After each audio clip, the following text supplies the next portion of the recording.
सारी टीमें बना ली गई हैं। हम लोग रेडी हैं आदर्श आचार संहिता का अनुपालन कराते हुए निष्पक्ष शांतिपूर्ण चुनाव करवाने के लिए। आदाब, नमस्कार। मैं वसीम अख्तर और आप देख रहे हैं द लीडर हिंदी। निर्वाचन आयोग ने लोकसभा चुनाव की तारीखों का ऐलान कर दिया। इसी के साथ यूपी के जिला बरेली के निर्वाचन अधिकारी डीएम रविंद्र कुमार पूरे लाव लश्कर के साथ हरकत में दिखाई दिए। पहले कलेक्ट्रेट में प्रेस कॉन्फ्रेंस करके पत्रकारों को बताया कि आचार संहिता लागू हो जाने के बाद क्या होगा और क्या नहीं किया जा सकेगा। बरेली में लोकसभा की 2 सीट हैं। इसके लिए नामांकन तीसरे फेज में 12 अप्रैल से शुरू हो जाएंगे। 7 मई को मतदान होगा। मतगणना बरेली समेत देश भर में एक साथ 4 जून को होगी। बरेली और आंवला दोनों लोकसभा सीट के लिए पर्चा नामजदगी कलेक्ट्रेट के 2 कक्षों में होगी। गड़बड़ी रोकने के लिए तमाम टीम बना दी गई है। पहले आप डीएम रविंद्र कुमार को सुनिए कि उन्होंने हमें क्या जानकारी दी है। उसके बाद आपको दिखाएंगे कि सड़कों पर उतरकर डीएम ने बता दिया कि जिला निर्वाचन अधिकारी की अगुवाई में सरकारी मशीनरी 2024 का लोकसभा चुनाव शांतिपूर्ण तरीकों से कराने के लिए हर तरह से तैयार है। देखा कि chief election commissioner of India महोदय ने आगे आने वाले लोकसभा चुनाव के बारे में अनाउंसमेंट किया और उसके साथ जनपद बरेली में आगे आने वाले चुनाव की समय सारणी तय हो गई है। जनपद बरेली में 3 लोकसभा क्षेत्र आते हैं। बरेली लोकसभा क्षेत्र पूर्ण रूप से आता है और आंवला और पीलीभीत लोकसभा क्षेत्र आंशिक रूप से आता है। पीलीभीत लोकसभा क्षेत्र का बहेरी विधानसभा क्षेत्र, उसमें 20 मार्च से नॉमिनेशन चालू होगा और 19 अप्रैल को वोटिंग होगी।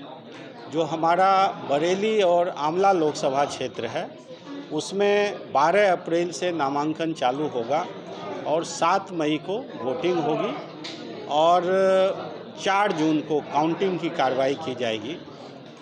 भारत निर्वाचन आयोग के दिशा निर्देशानुसार अब तक जो भी एक्सपेक्टेड तैयारियां हैं सारी पूरी हो गई हैं। आज हम लोगों ने पॉलिटिकल पार्टी के प्रतिनिधि के साथ भी यहाँ मीटिंग कर ली है। आगे नामांकन संबंधी और अन्य जो व्यवस्थाएं हैं लगभग पूरी हैं।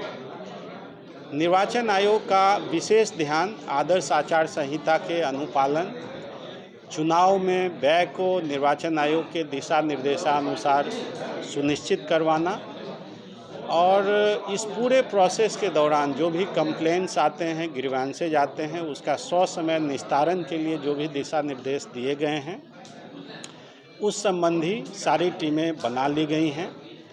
हम लोग रेडी हैं आदर्श आचार संहिता का अनुपालन कराते हुए निष्पक्ष शांतिपूर्ण चुनाव करवाने के लिए। मैं आपको 2 जानकारी देना चाहता हूं कि यहाँ नामांकन कलेक्ट्रेट से होगा, आंवला और बरेली दोनों लोकसभा क्षेत्र का, और पार्टी की रवानगी फिर वापसी और जो मतगणना की कार्रवाई है वो परसा खेरा स्थित यूपी वेयर हाउस कॉरपोरेशन के स्थल से होगा। बाकी सारी तैयारियां लगभग पूरी हैं। आगे भी हम लोग इंटरेक्ट करेंगे।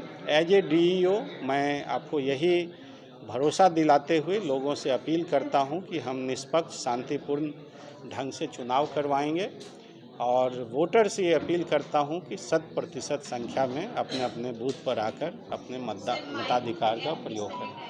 दरअसल चुनाव के दौरान सबसे पावरफुल जिला निर्वाचन अधिकारी होते हैं डीएम रविंद्र कुमार। जिस तरह भारत निर्वाचन आयोग के इलेक्शन डिक्लेयर करते ही फ्लैग मार्च के लिए सड़कों पर आए, उसका संदेश यही है कि जनता को निष्पक्ष चुनाव का माहौल देने में कोई कसर बाकी नहीं रखेंगे, किसी को गड़बड़ी की इजाज़त नहीं होगी। उन्होंने मतदाताओं का आह्वान किया है कि बेखौफ और निडर होकर मताधिकार का प्रयोग करें। सुरक्षा से लेकर बूथों पर तमाम सुविधाएं मुहैया कराई जाएंगी। मतदान का फीसद इतना ज़्यादा रहे कि बरेली देश भर में आगे खड़ा दिखाई दे। इस बीच सड़कों पर लेके होर्डिंग भी हटाए जाने लगे हैं।